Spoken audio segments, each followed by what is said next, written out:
मान्य सदस्यहरू, अब शून्य समयको कार्यक्रम प्रारम्भ हुन्छ। शून्य समयमा बोल्न चाहनुहुने मान्य सदस्यहरूको लागि 1 मिनेटको समय निर्धारण गरिएको छ।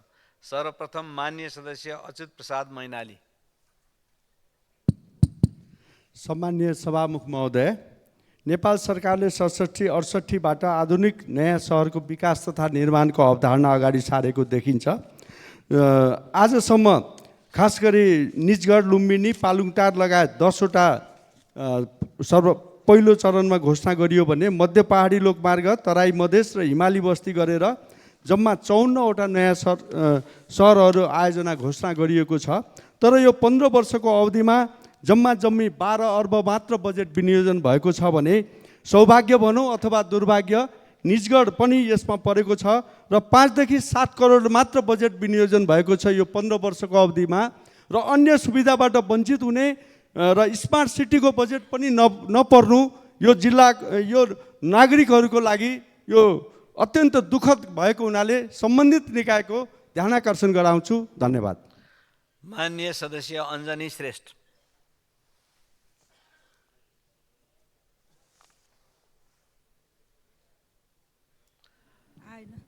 मान्य सदस्य। सम्माननीय सभामुख महोदय, हाम्रो देश नेपालको नागरिकता दिने प्रवृत्ति कस्तो हो? पुरुषले विवाह गर्दा सहजै नागरिकता प्राप्त हुने, तर यसै देशको महिलाले विवाह गरेको 20-25 वर्ष भइसक्दा पनि तिनले जन्माएको बालबालिकाले आङ्गीकृत नागरिकता समेत नपाउने। आखिर कहिलेसम्म? त्यस्ता बालबालिकाहरूले नागरिकता नपाएको कारणले गर्दा पटक पटक आत्महत्या गर्नुपर्ने बाध्यता वा लागु पदार्थ सेवन गरेर सन्तुष्टि लिनुपर्ने आज राज्यले बाध्य बनाएको छ। आखिर कहिलेसम्म? यो त प्रतिनिधि पात्र मात्रै हो। सम्बन्धित निकायलाई सम्मानित सभामुख मार्फत ध्यान आकर्षण गर्न चाहन्छु। धन्यवाद। माननीय सदस्य अनिसा नेपाली। सम्माननीय सभामुख महोदय, सर्लाही बरहथवा नगरपालिका 4 का सत्येन्द्र कुमार चमारले सोही नगरपालिका 5 की नेहार रौनियारसँग प्रेम विवाह गरे। उक्त विषयमा गृहमन्त्री र प्रहरी अधिकारीको संलग्न रहेको भन्ने देखियो। उमेर पुगेका युवा युवतीहरूले मन मिलेपछि स्वतन्त्रतापूर्वक विवाह गर्ने संवैधानिक हक छ सभामुख महोदय। तर उनीहरूको सम्बन्ध तोड्न राज्य शक्ति नै लाग्नुपर्ने किन? के दलित मान्छे होइनन्? सरकारको सिंहासन र वर्दीको दुरुपयोग गरिएको यस्तो मानव अधिकार विरोधी गैर जिम्मेवार घटनाप्रति दलित समुदायले सरकारको घोर भर्त्सना गर्दछ। यो घटनाको यथार्थ जवाब गृहमन्त्रीबाट चाहन्छौँ। धन्यवाद। माननीय सदस्य अमनलाल मोदी।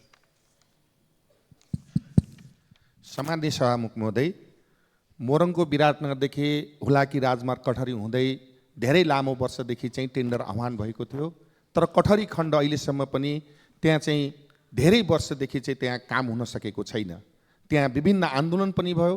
त्यहाँ चाहिँ प्रशासन सम्बन्धित निकायसँग पनि वार्ता भयो कि हुलाकी राजमार्ग कठरीको खण्ड चाहिँ त्यहाँ छिटो छरितो काम गर्ने, त्यहाँको चाहिँ हिलो र धुलोले चाहिँ त्यहाँको स्वास्थ्यमा जटिल समस्या भएका जनताहरूले समस्या समाधान गर्ने भन्ने किसिमको सहमति भएको थियो र त्यो सहमति आजसम्म त्यहाँको चाहिँ कामहरू द्रुत गतिमा हुन सकेको छैनन्, ज्यूको त्यौँ छन्। तसर्थ म विशेष रूपमा भन्न चाहन्छु सभामुख महोदय, यदि सरकारले सुनेन भने पहिले चाहिँ अनसन बसेको थियो, तसर्थ यो पल्ट पनि सुनेन भने हामी आमरण अनसनसम्म बस्ने स्थिति हुन्छ। तसर्थ ध्यान जाओस् सरकारको। धन्यवाद। माननीय सदस्य अमरबहादुर थापा। सम्माननीय सभामुख महोदय, अहिले दैलेखमा जुन किसिमको पेट्रोलियम पदार्थको काम दोस्रो चरणको काम सम्पन्न भएको छ, अब त्यसको तत्काल डिपिआर गरेर तेस्रो चरणको कामको सरकारले तत्काल सुरुवात गरोस्, तीव्रता देओस्। र अर्को कुरा, नेपालको अर्थतन्त्र डामाडोल अवस्थामा पुगेको छ र त्यो अर्थतन्त्रलाई यो वितरणमुखी योजना बनाउने र राज्यमा उत्पादनमुखी तरिकाले अगाडि नबढ्ने तरिकाले यो अर्थतन्त्र डामाडोल भएको छ। यसलाई राज्यले विशेष तरिकाले सोचोस्। र तेस्रो कुरा, अहिले जुन किसिमको कुरा उठिरहेको छ, सप्तरीको जुन जोडीले जाने विवाह गर्ने कुरामा जाने राज्यले प्रतिबन्ध लगाएको छ र अन्तर्जातीय विवाह गर्ने सरकारले प्रोत्साहन गर्नुपर्ने ठाउँमा निरुत्साहित गरेको छ। त्यसलाई तत्काल त्यसको जाने त्यो कानुनी रूपमा लिएर जाने। माननीय सदस्य अमरबहादुर रायमाझी। सम्मान्य सभामुख महोदय, उदयपुरको कटारी नगरपालिका 14 घुर्मी स्थित सुनकोशी खानेपानी आयोजना, लिफ्टिङ खानेपानी आयोजना मिति 81/6/12 र 13 मा आएको बाढीबाट त्यसको मुहान पूर्ण रूपमा ध्वस्त भएको छ, पाइपलाइनहरू ध्वस्त भएको छ। त्यस्तै उदयपुर र खोटाङ जोड्ने फोक्सिन्टार पुल सुनकोशी नदीबाट पूर्ण रूपमा बगाएको छ, आगमन बन्द भएको छ। कटारी वाडा नम्बर 2 बलाया, रौतामाई 6, 7, गढीको 6, 7, लिम्चुमको 1 र 2 मा खेतीयोग्य जमिनहरू पूर्ण रूपमा कटान भएको छ। उक्त क्षेत्रहरूमा हालसम्म पनि निर्माण कार्य सुरु नभएको हुँदा सम्माननीय सभामुख महोदय मार्फत यथाशीघ्र निर्माण कार्य सुरु गर्नको लागि ध्यानाकर्षण गराउन चाहन्छु। धन्यवाद। माननीय सदस्य डाक्टर अमरेश कुमार सिंह।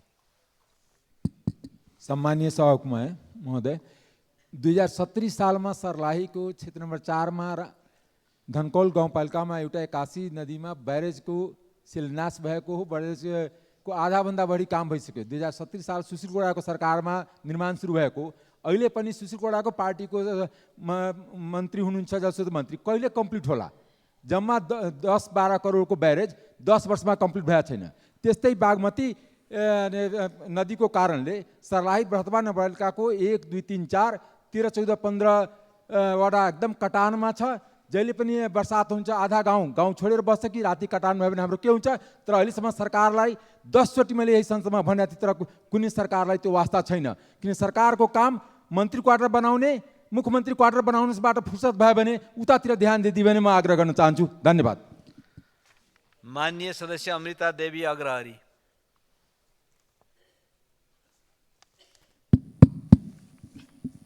सम्मानीय सभामुख महोदय, म सरकारको ध्यान आकर्षण गराउन चाहन्छु। नेपाल र भारतको बर्डरमा साना साना व्यापारीहरूलाई चाहिँ राजस्व विभागबाट चाहिँ त्यहाँ धेरै चाहिँ उहाँहरूको साथमा अन्याय भइरहेको छ।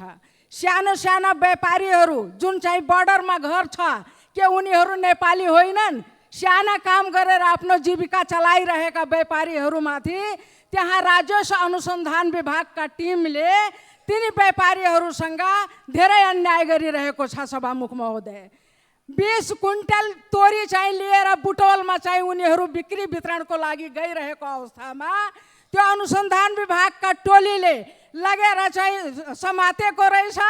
अनि त्यहाँ अफिसमा आफ्नो कार्यालयमा लगेर तोरी पनि फिर्ता गर्यो, व्यक्तिलाई पनि फिर्ता गर्यो। तर त्यस बापत चाहिँ 30 लाख रुपियाँ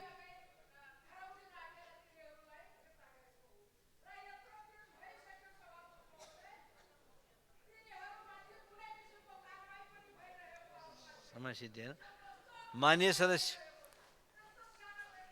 अब माननीय सदस्य अर्जुन नरसिंह केसी।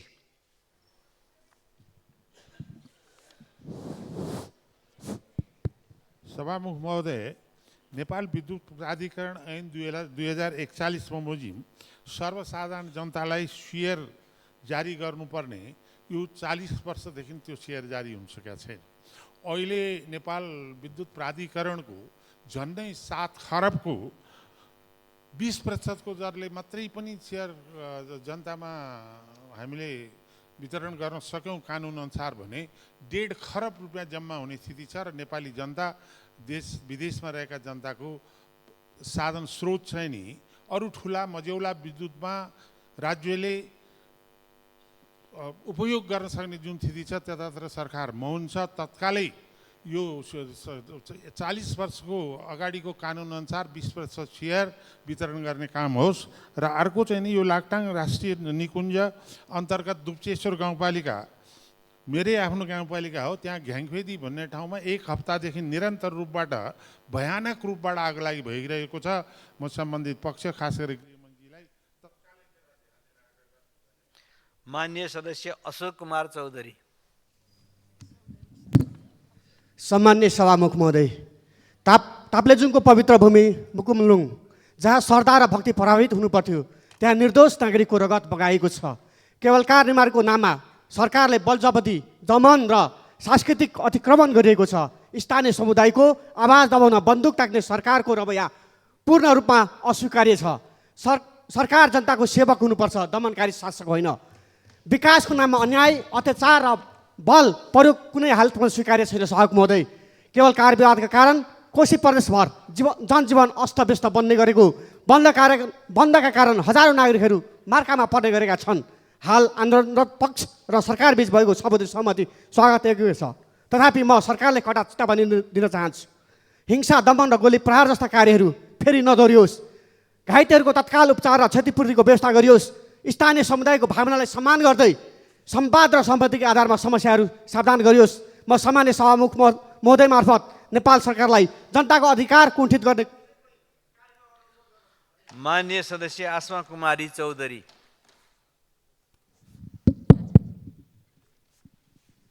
सम्माननीय सभामुख महोदय, दाङ जिल्लामा भूमिहीन दलित 5,588 जना, भूमिहीन सुगुम्बासी 9,414 जना र अव्यवस्थित बसोबासी 52,217 जना रहेका छन् भने देशभर झन्डै 11 लाख सुगुम्बासी रहेका छन्। देशभरका भूमिहीन सुगुम्बासी तथा अव्यवस्थित बसोबासीको समस्या समाधान गर्ने उद्देश्यले सरकारले भूमि समस्या समाधान आयोग गठन गरेको छ र अध्यादेश पनि ल्याएको छ। यसबाट भूमिहीन तथा अव्यवस्थित बसोबासीहरू जग्गाधनी पूर्जा पाउने कुरामा विश्वस्त बनेका छन्। म यस कामको लागि नेपाल सरकारलाई धन्यवाद दिँदै भूमिहीनहरूको जग्गाधनी पूर्जा पाउने अपेक्षा यथाशीघ्र पुरा होस् र सधैँका लागि समस्या समाधान अन्त्य होस् भन्न चाहन्छु। धन्यवाद। माननीय सदस्य असीम शाह।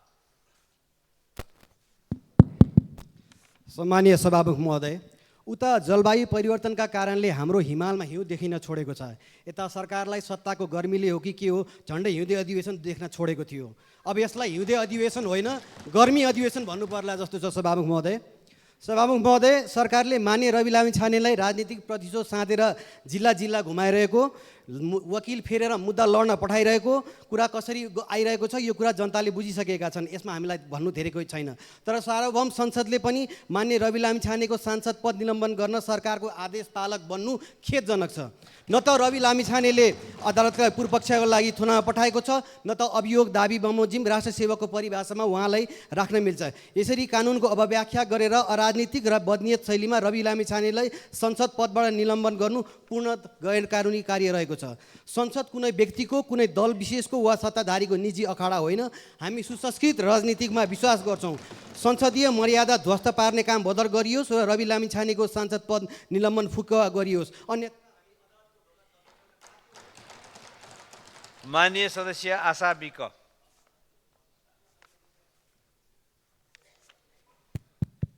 सभामुख महोदय, यो सर्लाहीको घटनाले आज सदन पनि देश पनि तातेको मलाई लाग्छ। सभामुख महोदय, अहिलेको अवस्थामा पनि दलित समुदायमाथि यस्ता घटनाहरू बारम्बार हुँदै गर्दा मलाई लाग्छ आज सदनमा भएका सम्पूर्ण माननीयज्यूहरू, यो देशमा भएका सम्पूर्ण नागरिकहरूको शिर नुहारिएको छ जस्तो लाग्छ सभामुख महोदय मलाई। र विशेष गरेर यो घटनालाई गृहमन्त्रीको आदेशअनुसार गरिएको भनेर जुन उथलपुथल गरिएको छ, 60 लाख दलितहरूको माथि आजसम्म जति पनि युवाहरू चाहिँ जेलमा बसिएका छन् यो रेप केसका विरुद्धमा, यी सबै यस्तै जातीय विभेदका विरुद्धमा बसेका छन् सभामुख महोदय। त्यस कारणले गर्दा राज्यले विभेद गर्ने कुराहरूमा तत्काल सरकार चाहिँ चनाखो हुनु पर्यो र हरेक जिल्ला प्रशासन प्रहरी कार्यालयमा हरेक ठाउँमा चाहिँ जातीय मुद्दा जब आउँछन्, जातीय अन्तर्जातीय विवाहहरू जब आउँछन्, त्यस्ता ठाउँमा चाहिँ अनिवार्य रूपमा त्यो प्रशासकले हेर्नुपर्छ भन्ने आदेश पनि गरियोस् भन्ने कुरा म सरकारसम्म चाहिँ माग पनि गर्न चाहन्छु। गृहमन्त्रीको ध्यान आकर्षण पनि गराउन चाहन्छु। आज अहिले यस्तो अवस्थामा आएर हामीले जातीय मुद्दाका कुरा उठाउनु पर्दा आज हाम्रो सरकार मात्र होइन, यो देश। माननीय सदस्य ईश्वर बहादुर रिजाल। सम्माननीय सभामुख महोदय, आजभन्दा 2.5 महिना अगाडिको कुरो हो। सम्माननीय पूर्व प्रधानमन्त्री प्रमुख प्रतिपक्षी दलका नेता पुष्पकमल दाहालले सार्वजनिक मञ्चमा कुजातहरूको सङ्गतले हामी पनि बिग्रियौँ, संसर्गले हामी पनि बिग्रियौँ भनेर बोल्नुभयो। त्यस पछाडि मैले बृहत नेपाली शब्दकोश पल्टाएर हेरेँ। कुजात भनेको तल्लो जात, अछुत जात भन्ने रहेछ। अनि मैले संविधानमा हेरेँ यो कुन अनुसूचीभित्र छ यो कुजात भनेको भनेर मैले त्यो पल्टाएर हेरेँ, कतै पनि छैन। त्यस कारण यो अन्यल भयो, भ्रम भयो।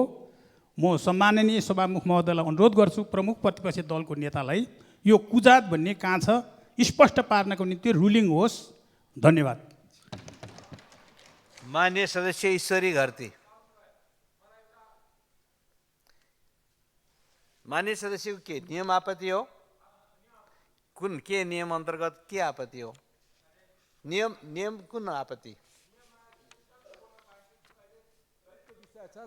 वर्तमान वडा नम्बर 7 हो, 4 हुने, 4 मेरो क्षेत्र हो, 7 3 नम्बर क्षेत्र हो एउटै नगर। त्यस कारणले जुन मिडियामा एउटा गलत 4 आएछ, मैले भर्खर सर्लाही जिल्लाको हिजो पनि म अस्ति पनि कन्फर्म गरेको थिएँ, अहिले पनि म यहाँ निस्केर त्यहाँ सर्लाही प्रहरी कार्यालयबाट कन्फर्म गरेको छु। 7 नम्बर र 10 नम्बर वडा छ। लड्का केटाको 10 नम्बर छ, केटीको 7 नम्बर छ। दुईटै वडा मेरो क्षेत्रमा छैन, 4 नम्बर क्षेत्रमा छैन, दुईटै वडा 3 नम्बर क्षेत्रमा छ। त्यस कारणले मैले सम्पूर्ण मान्यलाई त्यो रेकर्डबाट सच्याउन अनुरोध गर्न चाहन्छु। धन्यवाद। माननीय सदस्य ईश्वरी देवी नेउपाने।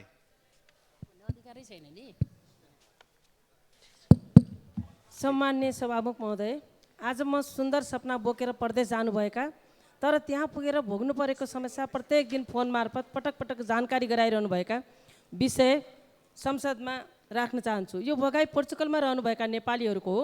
श्रम गन्तव्यको रूपमा रहेको पोर्चुगलमा दूतावासको स्थापना नभइसकेको र ती सेवा फ्रान्स स्थित दूतावासबाट भइरहँदा केही अप्ठ्यारा त छँदै थिए।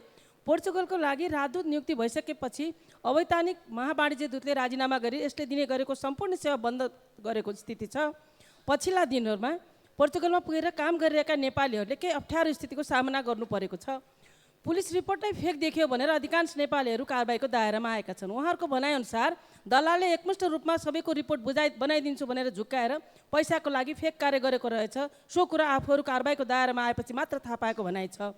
यी सारा समस्या सुनाउन र समस्या समाधानका लागि राजदूत समेत पुग्नु भएको छैन। सभामुख महोदय, राजदूतको नियुक्ति पनि भइसकेको छ। वास्तविकता के हो? पोर्चुगल स्थित नेपालीहरूको स्थिति, समस्या समाधान र दोषीलाई। माननीय सदस्य ईश्वरी घरती। सम्मान्य सभामुख महोदय, निजामती कर्मचारी, शिक्षक, सुरक्षाकर्मीहरूको नियुक्ति, सरुवा, बढुवा, बिदा, विभागीय कारबाही लगायतका विवरण अद्यावधि गर्ने र पेन्सन पट्टा दिने राष्ट्रिय किताबखानाको सेवालाई सबै प्रदेशमा विस्तार गर्नुपर्ने जरुरी देखिन्छ। देशभर लाखौँको सङ्ख्यामा रहेका र रहने सेवानिवृत्तहरूलाई पेन्सन पट्टा बनाउन काठमाडौँमा अनिवार्य उपस्थित भई अपनाउनु पर्ने लामो प्रक्रियाले झन्झटसँगै खर्चिलो भएको छ। साथै परम्परागत कार्यशैलीका कारण किताबखानाको पारदर्शिता र जवाफदेहितामाथि बेला बखत प्रश्न समेत उठ्ने गर्दछ। त्यसैले सभामुख महोदय, सङ्घीय ढाँचाअनुसार प्रत्येक जिल्ला प्रशासन कार्यालय, जिल्ला समन्वय इकाइ र सम्बन्धित निकायहरूबाट प्रक्रिया प्रारम्भ गरी अनलाइन आवेदन प्रक्रियालाई अनिवार्य र डिजिटल सेवा प्रणाली लागू गर्दै सबै प्रदेशबाट पेन्सन पट्टा दिने व्यवस्था मिलाउन म सम्मान्य सभामुखज्यू मार्फत सम्बन्धित निकायको ध्यान आकर्षण गराउँछु। धन्यवाद। माननीय सदस्य उदय शमशेर जवरा। सभामुख महोदय, असोज 11 र 12 गतेको अविरल वर्षाले ललितपुर जिल्ला तथा छिमेकी जिल्लामा अत्यन्तै ठुलो क्षति पुगेको थियो। त्यति बेला स्थानीय तहको सक्रियतामा उद्धार राहत वितरण कार्यक्रम सम्पन्न भयो। त्यसमा केन्द्रीय सरकारको पनि सहयोग थियो। तर आज 4 महिनाभन्दा बढी भइसकेको छ। पुनर्निर्माणको काम, पुनर्वासको काम, एकीकृत बस्तीको काममा केही प्रक्रिया अगाडि बढेको छैन। म केन्द्रीय सरकारलाई ध्यान आकर्षण गर्न चाहन्छु, 4 महिनासम्म त्यहाँका जनताहरूले अत्यन्तै धेरै दुःख पाएको छ। साधारण काम, त्यति बेला हामीले बाटो सफा गर्दाखेरि माटोहरू छेउमा लगाएका थिए। त्यो माटो 4 महिना भइसक्यो, कुनै पनि बाटोहरूमा माटो सफा गर्ने कामसम्म पनि भएको छैन। त्यसैले म केन्द्र सरकारलाई आग्रह गर्न चाहन्छु, छिटोभन्दा छिटो आवश्यक बजेटहरू पठाएर पुनर्निर्माणको काम सुरु गर्न नेपाल सरकारलाई आग्रह गर्न चाहन्छु। र आजको दिनसम्म जम्मा 1 लट पैसा आएको छ। ठुलो धेरै क्षति भएको 9वटा पालिकामा। माननीय सदस्य उर्मिला थेवे।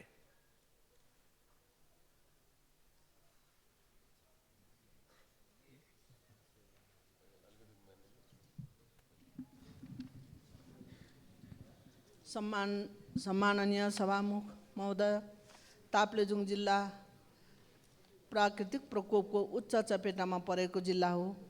अघिल्लो वर्ष मनसुन सुरुवातबाटै विभिन्न क्षतिहरू ताप्लेजुङले बिहोरेको छ। बाढी र पहिरोबाट धेरै धनजनको क्षति ताप्लेजुङले बिहोरेको थियो, तर आजसम्म आइपुग्दा पनि ती क्षतिग्रस्त प्रभावित भवन, पुल, पुलेसा, स्कुल, स्वास्थ्य चौकी, भवन, बाटोहरू निर्माण गर्न सकेको छैन। स्थानीयले अस्थायी रूपमा सामान्य तरिकाबाट निर्वाह गरिरहेका छन्। त्यस्तै ताप्लेजुङका सबै वडामा विद्युतको केन्द्रीय प्रसारण लाइन पुग्न सकेको छैन। उज्यालो नेपाल अभियानलाई सार्थक तुल्याउन केन्द्रीय प्रसारण लाइन यथाशीघ्र हरेक वडासम्म पुर्याउनका लागि सम्माननीय सभामुख मार्फत नेपाल सरकारको ध्यान आकर्षण गराउन चाहन्छु। धन्यवाद। माननीय सदस्य उर्मिला माझी।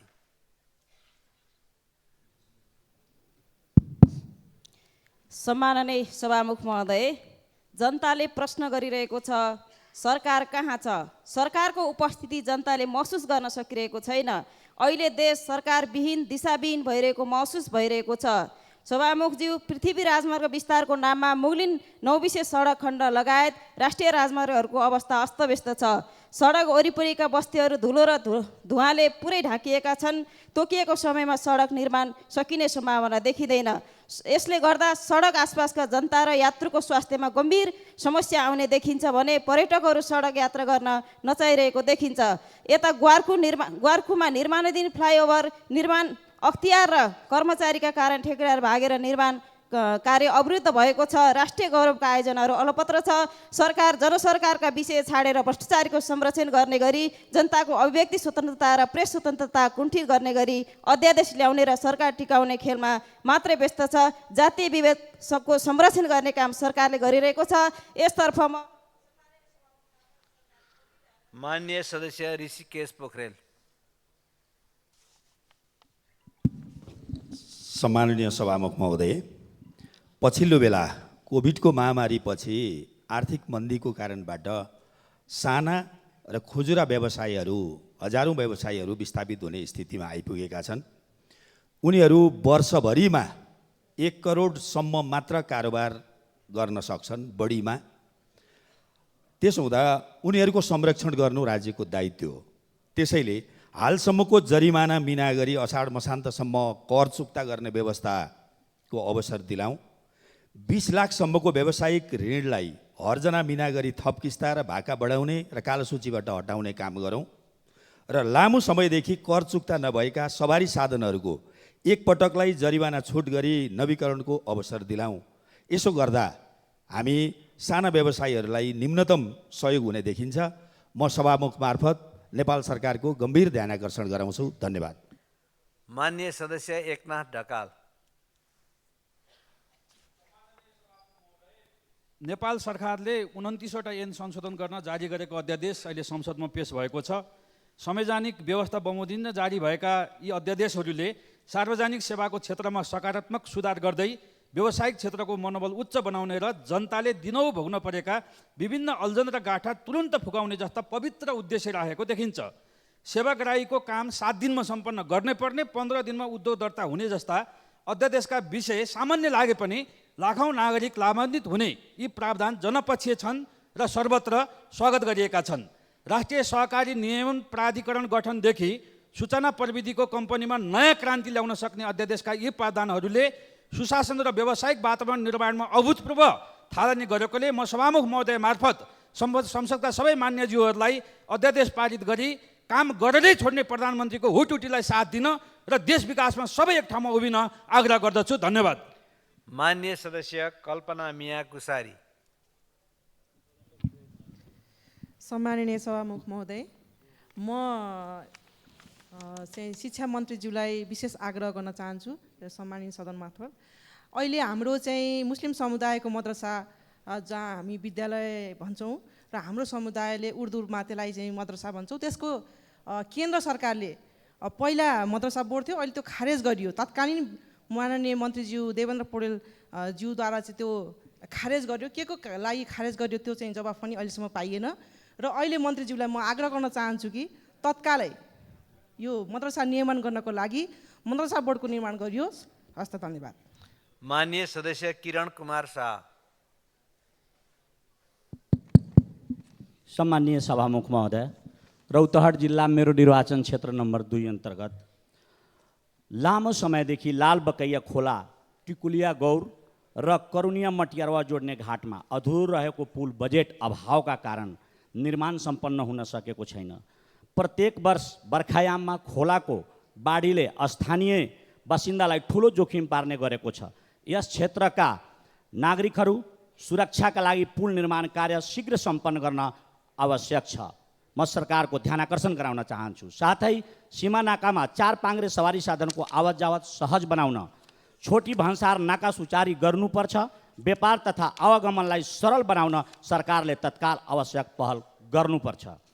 यसबाहेक असोज 11 गतेको विनाशकारी प्राकृतिक विपत्तिले मेरो क्षेत्रका सडक तथा बाँधहरू गम्भीर विक्षत पुर्याएको छ। यी संरचनाहरू शीघ्र मर्मतको लागि सरकारको ध्यानाकर्षण गराउन चाहन्छु। यो सबै कार्यहरू समयमै सम्पन्न गर्न आवश्यक बजेट तथा माननीय सदस्य गगन कुमार थापा। सम्माननीय सभामुख महोदय, जाजरकोटको भूकम्पबाट करिब 92,000 भन्दा बढी घरहरूको पुनर्निर्माण गर्नुपर्ने आकलन गरिएको थियो। पुनर्निर्माण धेरै परको कुरा, दोस्रो किस्ता पनि कतिपय घरहरूले पाएका छैनन्। उद्वेग लाग्दो कुरा त डिडिए भर्खर मात्र भएको छ।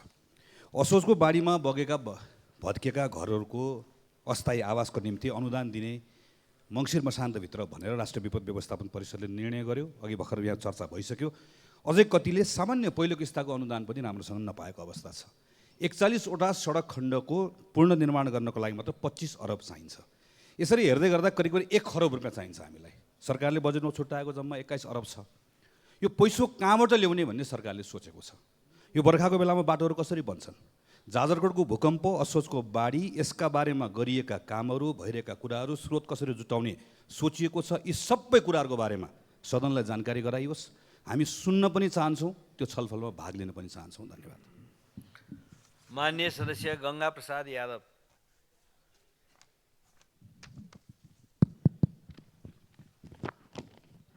सम्माननीय सभामुख महोदयज्यू, सिराहा जिल्लाको लाहान नगरपालिकामा पर्ने खुट्टी खोलामा आजभन्दा झन्डै 60 वर्ष अगाडि बाँध बाँधी नहर निर्माण भई तत्समयमा सिँचाइ भएको देखिन्छ। आर्थिक वर्ष 2077-78 नेपाल सरकारको 8 करोड लगानी भई ड्याम बनाउने काम भएको छ।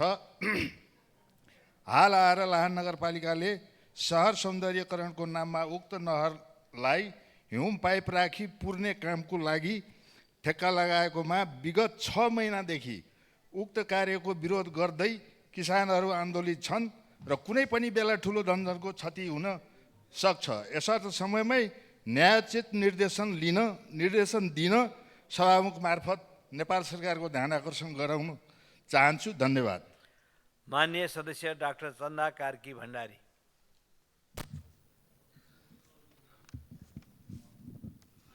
सम्माननीय सभामुख महोदय, प्रतिपक्षमा रहेर सधैँ सरकारको कमजोरी मात्रै औँल्याउँदिनँ।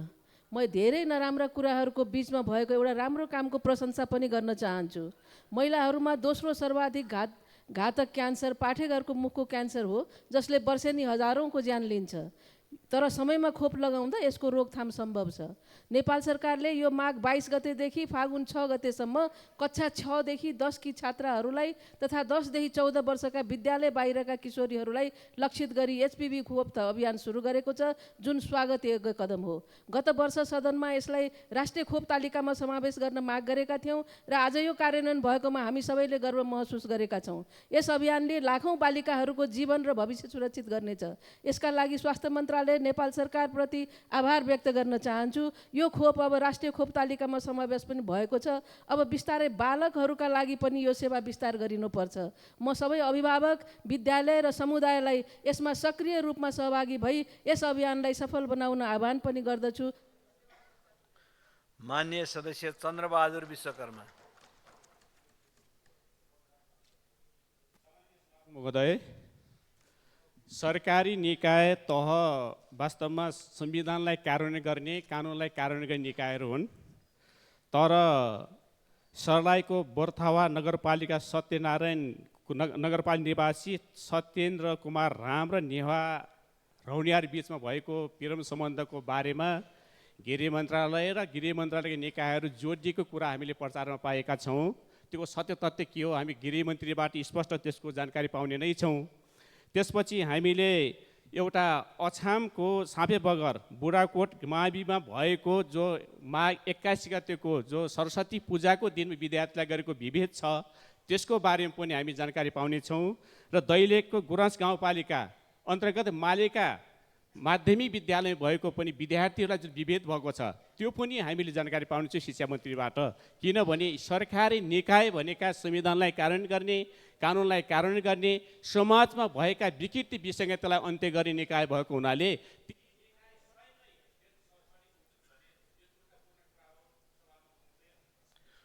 माननीय सदस्य चित्रबहादुर केसी।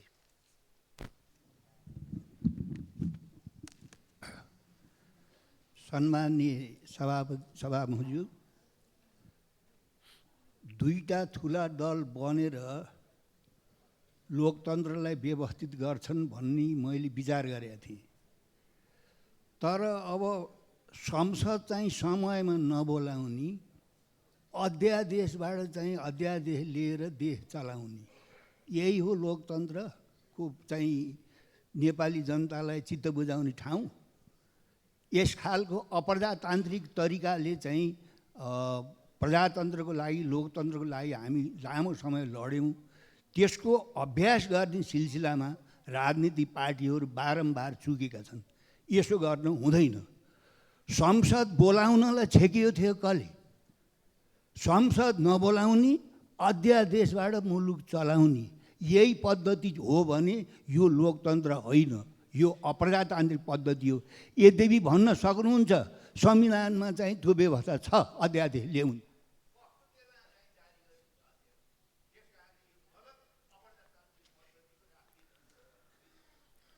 माननीय सदस्य छविलाल विश्वकर्मा।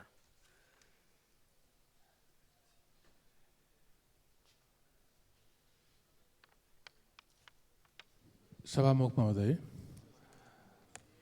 यति बेला सीमावर्ती क्षेत्रका जनताहरू आवत जावतदेखि लिएर धेरै विषयमा आक्रान्त बनेका छन्। सीमावर्ती क्षेत्रमा हुने खालका सरसामग्रीहरू, अत्यावश्यक सामग्रीहरू सँगसँगै सुरक्षा निकायबाट हुने अप्ठ्याराहरू, असजिलाहरू यो बेहोर्दै आएको कुराले आम जनताहरू जो सीमावर्ती क्षेत्रमा छन्, आक्रान्त बनेका छन्। हामीले सम्झनुपर्छ कि सीमावर्ती क्षेत्रका जनताहरू नै बिना वर्दीका प्रहरीहरू हुन्, जसले अप्ठ्यारो सहेर सीमामा भूगोलको आफ्नो माटोको रक्षा गरिरहेका हुन्छन्। यसतर्फ सम्बन्धित निकायको ध्यान जानुपर्दछ। धन्यवाद। माननीय सदस्य छिरिम डमडुल लामा भोटे।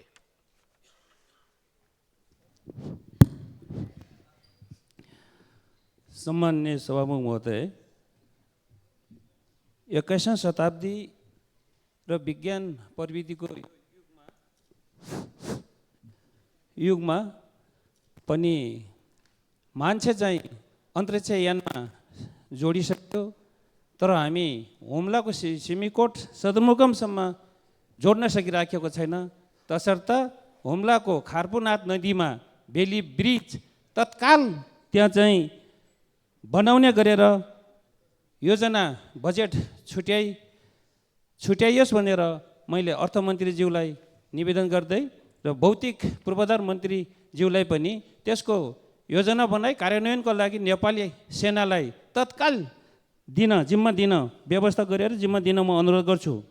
साथै हिमाली क्षेत्रको हिल्सा नाकामा बसेको त्यो सशस्त्र फोर्सलाई असाध्यै दुःख छ। त्यहाँ बिओपी त्यहाँको पनि क्वारेन्टाइन भन्सारको कार्यालयको लागि नेपाल सरकारले बजेट तयार गरेर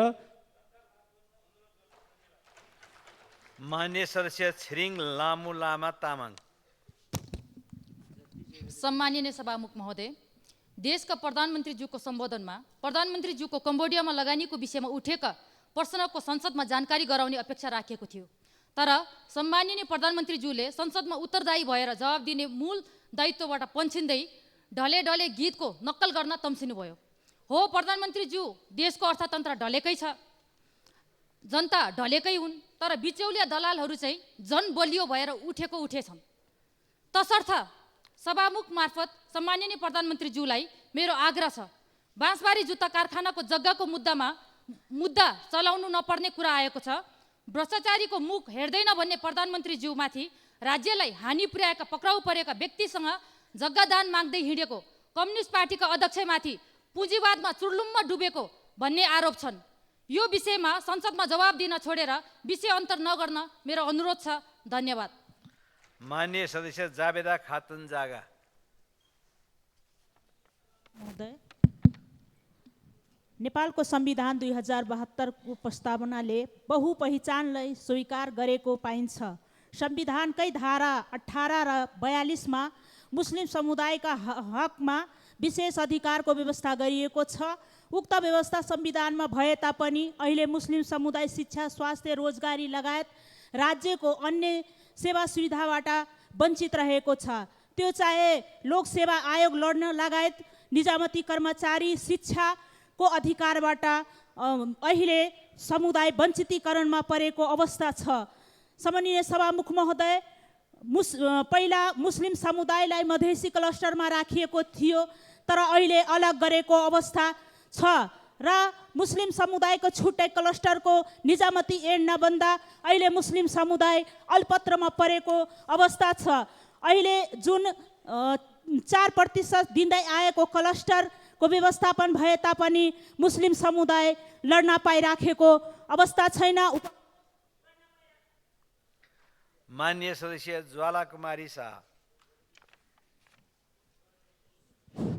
सम्माननीय सभामुख महोदय, बारा जिल्ला एउटा ऐतिहासिक जिल्ला हो र 2011 सालमा किसान आन्दोलनको समयमा स्वर्गीय मुखलाल महतो शहादत प्राप्त गर्नुभएको व्यक्ति जो अहिलेसम्म 70 वर्ष भइसक्यो, उहाँको शहीद घोषणा भएको छैन। उहाँलाई शहीद घोषणाको लागि सम्माननीय सभामुख महोदय मार्फत सरकारलाई ध्यान आकर्षण गराउन चाहन्छु। दोस्रो कुरो चाहिँ बारा जिल्ला जितपुर सिमरा उपमहानगरपालिका जितपुर सिमराको जैतापुर र रामनगरको बिचमा पसा पुल एकदम बनाउनै पर्ने अवस्था छ।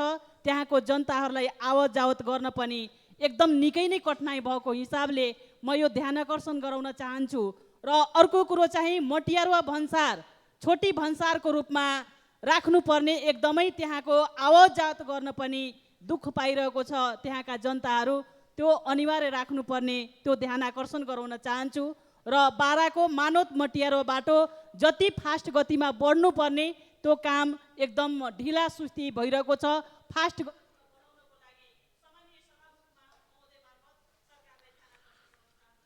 मान्य सदस्य जीवन परियार।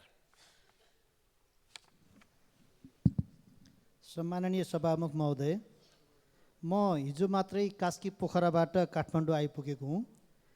पोखरामा दर्जनौँ सहकारी पीडितहरूसँग भेटघाट भयो र हामीले यही सम्मानित सदनबाट हामीले सहकारीको जो प्रतिवेदन पारित गऱ्यौँ।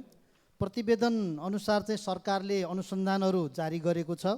सुप्रिम, सूर्यदर्शन, सुमेरु, सानो पाइला, सहारा, समानता, स्वर्णलक्ष्मी लगायतका देशैभरका सहकारीका बचतकर्ताहरूको रकम फिर्ता गर्ने काम कहाँसम्म पुगेको छ र सहकारी पीडितको नाममा बहस गर्दै गर्दा जिल्ला अदालत काठमाडौँमा बहस गर्दै गर्दा वरिष्ठ अधिवक्ता दिनेश त्रिपाठीमाथि साङ्घातिक हमला भएको छ। म त्यसको घोर भर्त्सना गर्छु र दोषीमाथि कडा कारबाहीको माग गर्दछु। र यही मिति 81 माघ 22 गते नयाँ पत्रिकामा सर्लाही बरथवाका सत्येन्द्र कुमार राम र नेहा रौनियारको प्रेम सम्बन्ध पछिको विवाहका बारेमा न्युज आयो। यसमा गृहमन्त्री र प्रहरी मान्य सदस्य जुली कुमारी महतो महासेठ। सम्माननीय सभामुख महोदय, हामी हिउँदे अधिवेशनको अत्यन्तै महत्त्वपूर्ण घडीमा आइपुगेका छौँ। यो ऐतिहासिक समयले हामी सबैलाई सुखी नेपाली र समृद्ध नेपालको परिकल्पना साकार पार्न सफलता मिल्नेछ भन्ने विश्वास लिएका छौँ। यहाँहरूको बिचमा प्रस्तुत भइरहँदा पक्ष र विपक्ष भन्दा पनि यो देश र जनताको सर्वोपरि हित मात्रै केन्द्रमा राखेर हामी सबै प्रस्तुत हुनेछौँ भन्ने शुभेच्छा व्यक्त गर्न चाहन्छु। सरकारले यो अधिवेशनको पूर्व सन्ध्यामा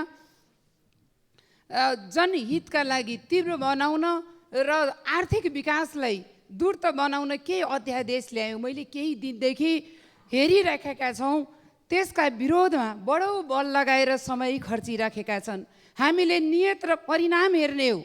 अध्यादेश ल्याउने बित्तिकै सबैको विरोध गरिहाल्नु पर्ने केही छैन जस्तो लाग्छ। सरकारको नियत के हो, जनताको पक्षमा परिणाम आउँछ कि आउँदैन, त्यो मुख्य विषय हो जस्तो मलाई लाग्छ। मान्य सदस्य कान्तिका सेजवाल।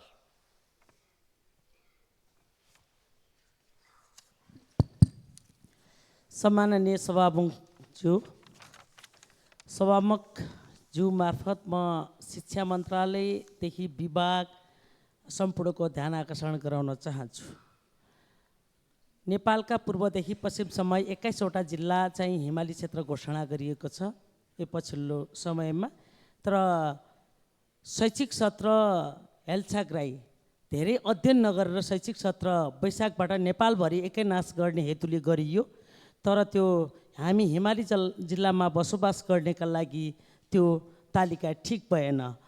सेसन सुरु गर्नुपर्ने हामीले फागुनमा थियो हिमाली जिल्लामा, कर्णालीका 5 जिल्ला र अरू जिल्ला 8-9वटा जिल्लामा, तर वैशाखमा गरियो। त्यसले गर्दाखेरि 220 दिन विद्यालय अध्ययन अध्यापन गराउनु पर्नेमा चाहिँ हामीले 90 दिन पनि अध्ययन अध्यापन गराउन नपाउने परिस्थिति छ। त्यसले गर्दाखेरि दिन प्रतिदिन सामुदायिक विद्यालयको शिक्षा स्तर खस्किँदै गएको, गुणस्तरीय शिक्षामा पनि कमी आएको हुनाले